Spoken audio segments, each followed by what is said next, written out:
Welcome to The Explainer. All right, let's just jump right in.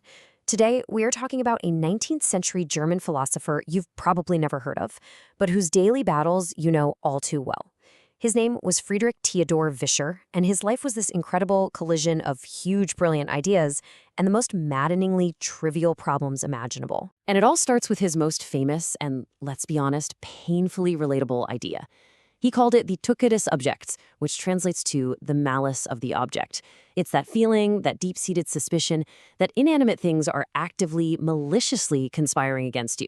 Oh, you know exactly what I'm talking about, right? The toast that always lands butter side down, the one sock that vanishes from the dryer, the shirt button that pops off 2 minutes before a huge meeting. Well, for Friedrich Theodor Vischer, that feeling wasn't just a random annoyance. It was a philosophical obsession. A daily war between his incredible mind and life's tiny, infuriating details. So to really get this guy, this man of just profound contradictions, we've got to go all the way back to the beginning. He was born June 30th, 1807, in Germany, into a world that had a very specific plan for him. And for Vischer, it was absolutely the wrong plan. His early life was really defined by this conflict. On the one hand, he gets sent to this elite monastery school, a place buzzing with intellectual energy, where he's sharpening his mind next to future geniuses. But on the other hand, for Vischer, it was a mousetrap. It was designed to funnel all these bright young men into the church, a fate he found totally suffocating, a complete violation of his free, rebellious spirit. So how do you break out of a mousetrap like that? Well, not with some big dramatic escape. Nope. He did it with more thinking. He dove headfirst into the philosophy of Hegel, which he said satisfied his hunger for reality. That, plus his friend's radical idea that religious stories were really just myths, gave him the intellectual ammo he needed to make a change.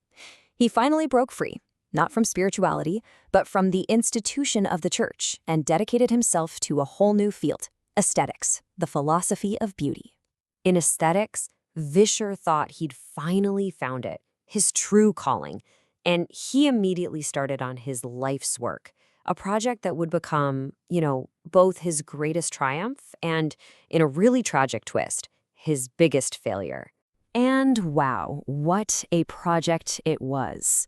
He poured decades of his life into one single work, a massive 6-volume system that was supposed to explain the entire nature of beauty.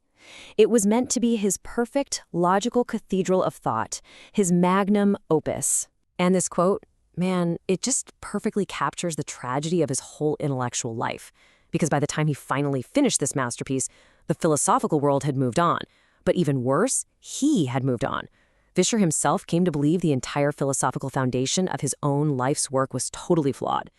For the next 30 years, he was literally haunted by his own masterpiece, constantly trying and failing to rebuild it from scratch. This crazy internal battle he was having, it was perfectly matched by his life out in the world. Vischer wasn't some quiet, shy academic. No way. His passionate, fiery, and totally uncompromising personality made his public career just as turbulent as his private thoughts. Let's just let that sink in for a second. This wasn't in a private letter or a diary entry. This was a line from his inaugural speech as a full professor. He's not trying to win people over. He's basically declaring all-out war on what he saw as intellectual cowardice and the stuffy old establishment. And yeah, the establishment, they fired right back. I mean, what did he expect? The university authorities were, shall we say, less than thrilled with his declaration of open, honest hatred. They accused him of corrupting the youth, and bam, suspended him from teaching for 2 years. This fiery personality, it followed him right into politics. When the German revolutions of 1848 kicked off, Vischer dove in. He got himself elected to the Revolutionary Parliament, a truly passionate Democrat. But his ideals just crashed against reality.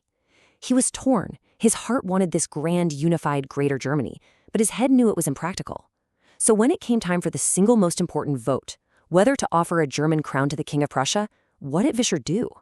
Torn and conflicted, he just abstained. So after a lifetime of these grand but ultimately unfinished systems, these frustrating political failures, Vischer finally found the one perfect place to pull it all together, to synthesize all his brilliant, comical, and infuriating contradictions. A novel. So he writes this novel, right? It's called Auch einer, which kind of means another one too. And the main character, Albert Einhart, well, he's a genius who is driven completely bonkers by the tiny absurdities of life. He's in a constant war with lost buttons and stray hairs in his pen. A common cold becomes this catastrophic event that derails the most important moments of his life. And just like Vischer, he's desperately trying to build this grand philosophical system, but he just can't quite finish it. So, who is this guy? This tragic, comical, brilliant, and honestly infuriating man? This genius who can imagine a harmonious universe but gets defeated by a sneeze? It's him. Of course it's him. Albert Einhart is Friedrich Theodor Vischer. The novel is just this masterpiece of self-awareness. It's hilarious, and it's deeply moving. It's like he's finally looking in the mirror and getting the joke. The profound comedy of a man who could grasp the infinite, but was constantly being tripped up by the finite. Okay, so what's the takeaway here? Why should we care about this fiery, forgotten philosopher who was obsessed with buttons? Why does this oddball matter to us today? Look, Vischer's whole life is really this powerful story about the gap. You know, the gap we all live in? It's the gap between the perfect, ideal versions of our lives we have in our heads, our grand plans, and the messy, frustrating, and kind of beautiful, imperfect reality of just being human. He wanted a perfect system, a perfect country, a perfect life. But reality, as it does, always got in the way. Vischer's story really leaves you with a question, doesn't it? He reminds us that wrestling with life's little absurdities isn't some distraction from the main event. It is the main event. So maybe that struggle against the lost button or the frozen computer isn't a sign that you're failing. Maybe it's just a sign that you're brilliantly and, yeah, frustratingly human.